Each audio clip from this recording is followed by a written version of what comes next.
Welcome. Baruch Ata Adonai Eloheinu Melech HaOlam Asher Kitshanu B'mitzvotav V'tzivanu La'asok B'divrei Torah. Amen. So if you haven't noticed this already, if you've watched, assuming that you've watched other sessions, you realize that this is a learning session for all of us. It's not like I happen to have a little bit more background, but the truth is that, and I have gone through this material several times, but I also at times struggle with it and need to look at other resources. And so please bear with me. I'm going to start the screen share.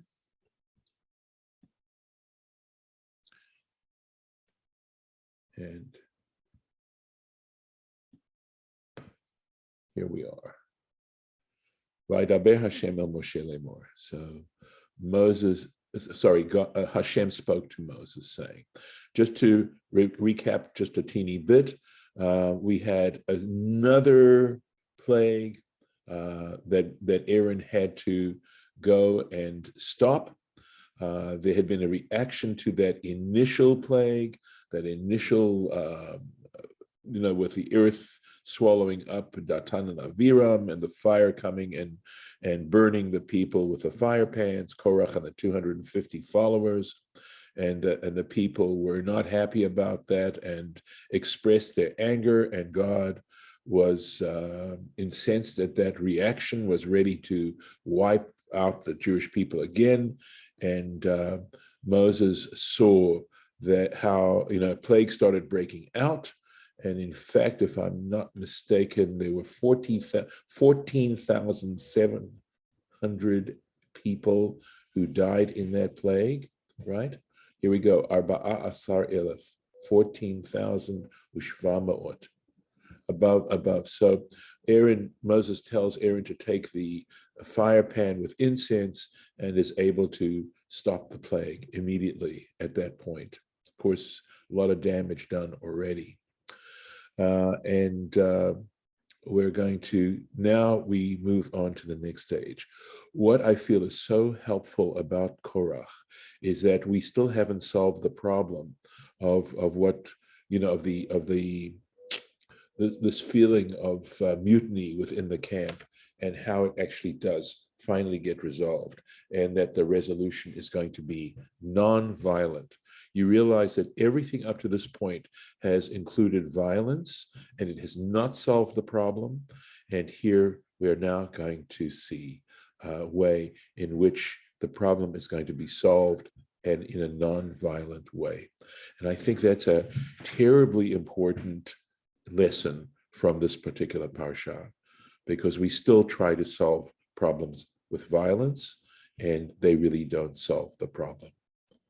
So Hashem spoke to Moses saying, Daver el bnei Israel, speak to the children of Israel, v'kach me'itam, and take from them mateh, a rod, a staff, leveit av, a rod for each paternal house, me'et kol nisi'ehem, from each one of their chieftains, leveit avotam, according to their paternal houses, shneim asar matot. We're talking about 12 staffs, 12 rods. Ish et shmo, right? Each person, his name, tichtov al matehu, you should write on his staff.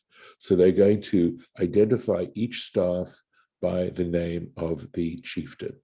Let's see if there's any. I don't believe there's any Rashi on this yet. So one more. Ve'et shem Aharon, and Aaron's name, tichtov al matei Levi. You should then write for the tribe of Levi, ki matei echad, because there is one rod lerosh beit avotam, for each head of their ancestral home. Rashi on this. Let's see where it is.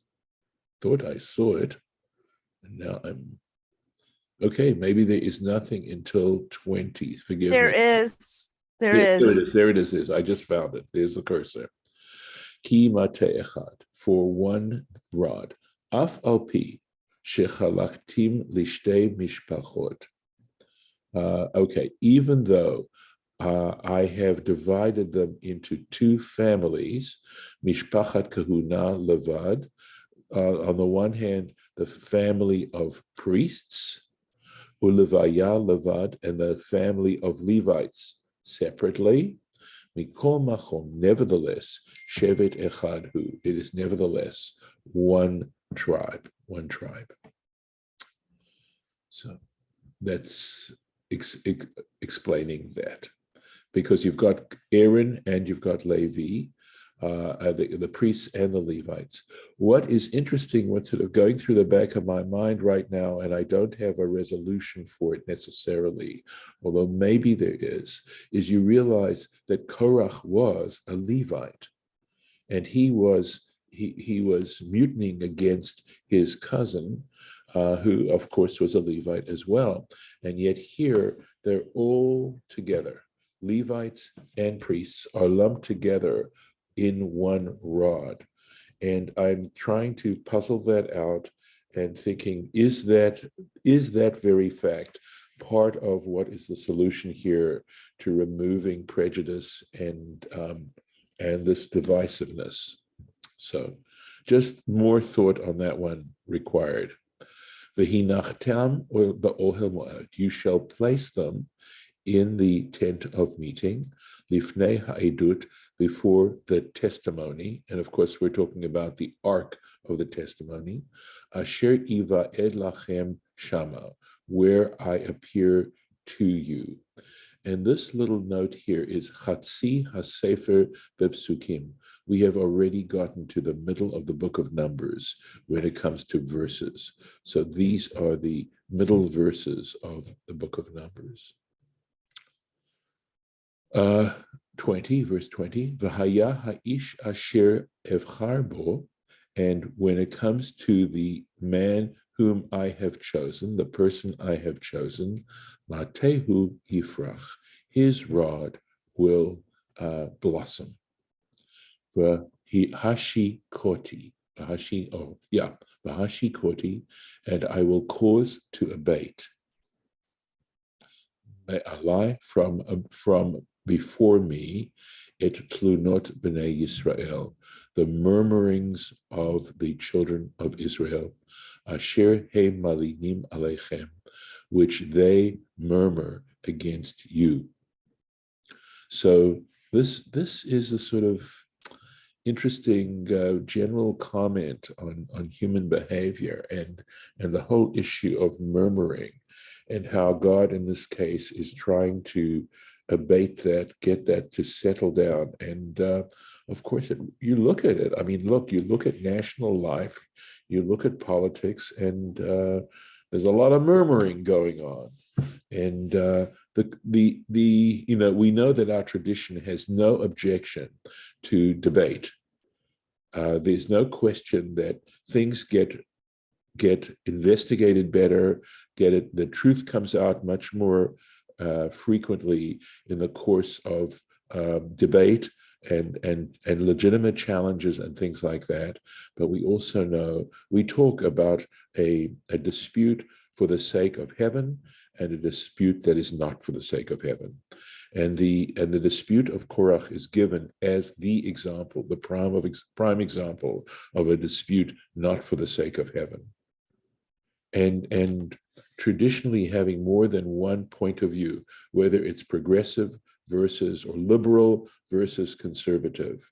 If those discussions take place in a sincere and vigorous kind of way, where there's respect shown, it is extremely powerful and very helpful. But when it comes down into personal benefit and basically an act of war, then it's not. And in some ways, this Parsha is so relevant to what's going on in this country right now. And what is good leadership and what isn't good leadership. Verse 20, V'hashi koti, right? So this is an unusual word, and I was fortunate to be able to find a decent translation for this word. So, Kamor. He gives an example. Genesis chapter 8, it looks like, right? Vayashoku hamayim. And the waters, we're talking here about Noah and the flood, and the waters abated. Right? So there's that word, right? And Esther, the book of Esther, chapter 7, the Chamat HaMelech Shachecha, I believe is the word, and the anger of the king abated. So basically cause to cease. Vaydaber Moshe el bnei Israel, and Moses spoke to the children of Israel, Vayitnu elav, and they gave to him, Kol nise'ehem, all their chieftains, Matei lenasi echad, meaning each one giving, each chieftain for one tribe, right? A chieftain per tribe, a rod. Leveit Avatam, according to their ancestral homes, their paternal homes, Shneim Asar Matut, 12 rods, Umate Aharon Betoch Matotam. And the rod of Aaron was put in the middle of their rods. So the very middle was Aaron's rod. The toch matotam. So why does the Torah, in other words, Rashi is going to address, why does the Torah make that specification that his rod was in the very middle of all the others? Hanicho ba'emtza, they placed it in the middle, shelo yomru, that people shouldn't say, mipnei shehenicho betzad shchina parach, that the reason, finding a different reason for its sprouting is because it was placed closer to the presence of the divine. Because remember, they were placing this in front of the ark, and had Aaron's rod been on somehow or other wound up closer to the ark or not been in the middle, right? Even if people hadn't have seen where the rod actually lay, it might have lain furthest away from the ark. But people would then, but if they knew that the rod was intentionally placed in the middle of all the others, they could not say that it was placed closer. They simply couldn't. So there's people look for excuses, right? Vayanach Moshe et hamatot, Moses placed the rods lifnei Hashem, before God, before Hashem, ba'ohel ha'edut, in the tent of meeting. I don't think there's a Rashi on this. No. Tent of testimony. Okay, good. Thank you. Witness. Sorry. No, you're right. I should have said that. I gave a bad translation. Ohel mo'ed is the tent of meeting. Edut is a different word. Thank you, Lauren. Listen, this is why we study together, so I can be a little more rigorous. Thank you. Vahi mimochorat, and it was on the next day, Vayavo Moshe el ohel ha'edut, and Moses came to the tent of the testimony, in other words, of the ark, where the ark was. Vehine, and behold, indeed, harach mate Haron, the rod of Aaron had sprouted, levet Levi, for the house of Levites, for the Levites. And of course, we know that that entire tribe was separated from all the other tribes.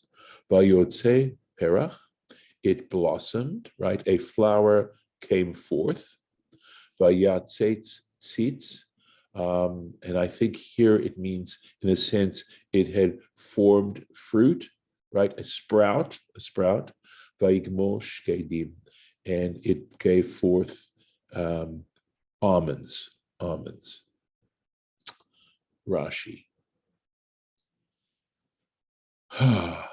Let's find the place. Here we go. Vayetze perach, or is it let me make sure. Vayotze perach, excuse me. And it gave a flower. And he says kamash ma'or, which just means, it's exactly what it's saying. In other words, it sprouted blossoms. Tzitz, okay?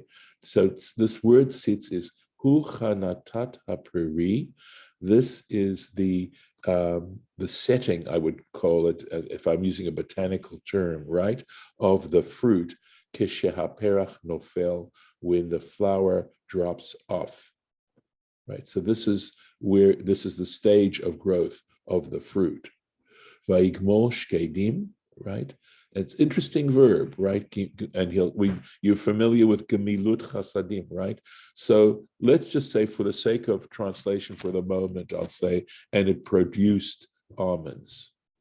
So now he explains, Keshehukar hapri, when the fruit is recognizable, v'hukar shehen shkedim, and it was recognized that they are almonds, right?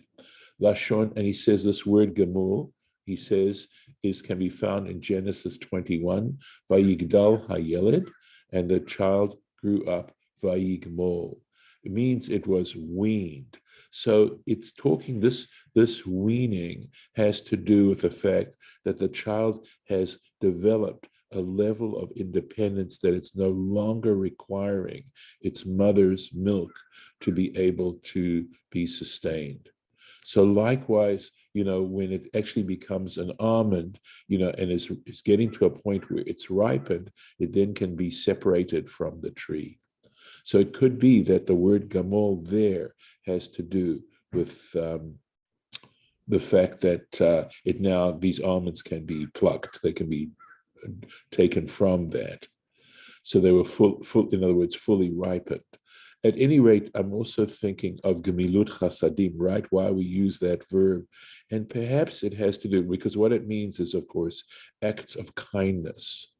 And I imagine maybe along with that is the idea that a true act of kindness, right? And we talk about that, means that we don't make the person feel obligated to us, because we know, right? It's a technique sometimes to gain favorable treatment, is to do something kind to someone and then expect something in return, because that's a natural human inclination, or it certainly is something we want to develop, is a sense of appreciation. So if you do something for someone and they have a sense of appreciation. But true gemilut chasadim means performing an act of kindness without any expectation or suggestion that you want to be rewarded for it. That's true gemilut chasadim. And that would make sense now as to why we use this particular verb for performing acts of kindness, that's bundled up into this term gemilut chasadim. And that's why we talk about chesed shel emet, a true act of kindness. Interesting.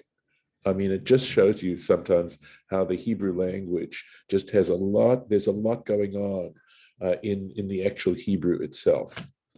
Lashon ze matsui bepri ha'ilan. He says, and this expression of gemilut, right, this gamal, lashon ze, it's found, by the way, of course, that's the Hebrew word for camel as well, and there's probably a reason for that too, but I'm not going to go into that right this second.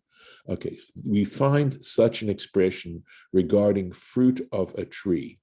Kamor, and he says in Isaiah chapter 18, he says, Uvoser gomel yihiyeh nitza, right? So, and the blossom will become a ripe grape. V'lama shkedim, and he asked the question, why in this particular case were we talking about almonds? Why was it that why didn't it create grapes? Why not something else? Why dafka almonds? Hu hapri hamimaher la'afriach.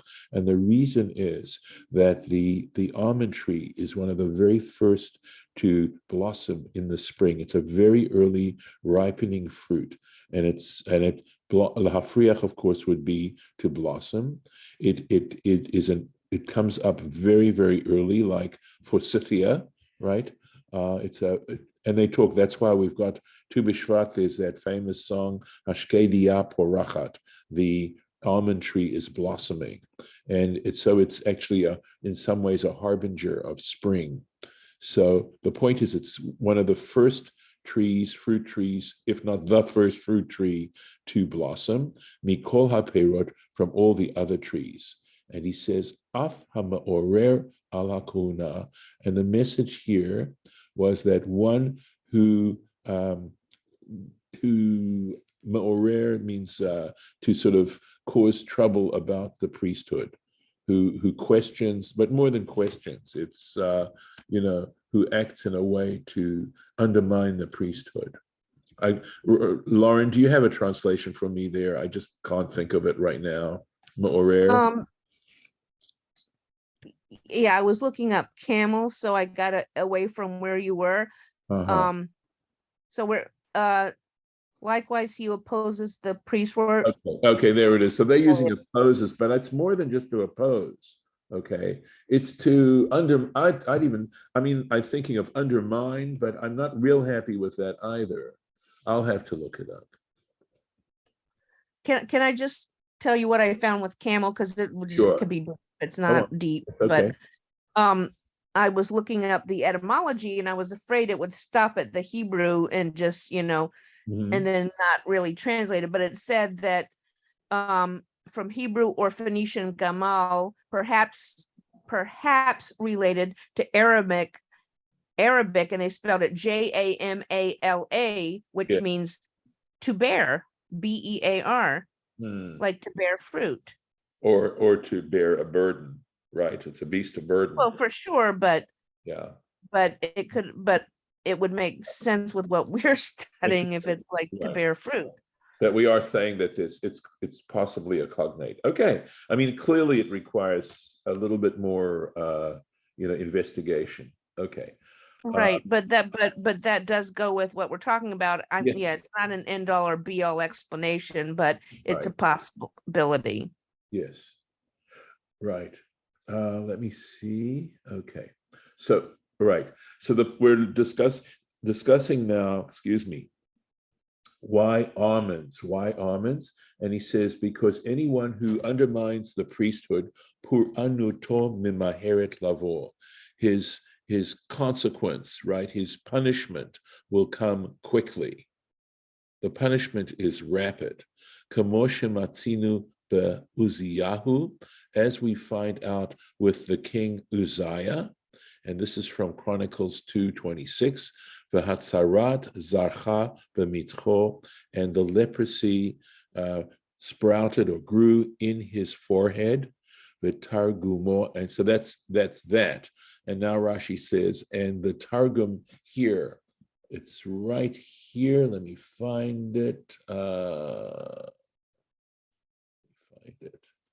Here we go. V'chapet shigdin is the Aramaic that he's referring to. Targumo. Sorry, have to find the place. Right, and it's Aramaic translation in the Onkelos. V'kapit shigdin. I think, was that what it was? V'chapet shigdin, which means that it created a cluster of almonds. Kemin eshkol, so he says this is like a cluster, an eshkol of shkedim, yachad, together, all together. In other words, these almonds were all sort of bundled together, yachad, together, kefutim, pressed against ze al ze, pressed one against the other. So it's so you can visualize a cluster of almonds here. And I'm going to stop right here. Well, let's see, 1 second. No, it's okay. Let's do one more verse so we can get to Shishi, right? Moses brought out all the rods from before God, Hashem, El Kol B'nai Israel. He presented them to all the children of Israel, Vayiru, and they saw, Vayikhu ish matehu, and each man took his rod.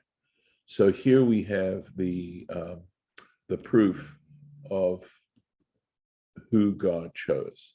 So a miracle in this way, and it looks like, maybe in saying that each man took his rod, in some ways is an admission, right?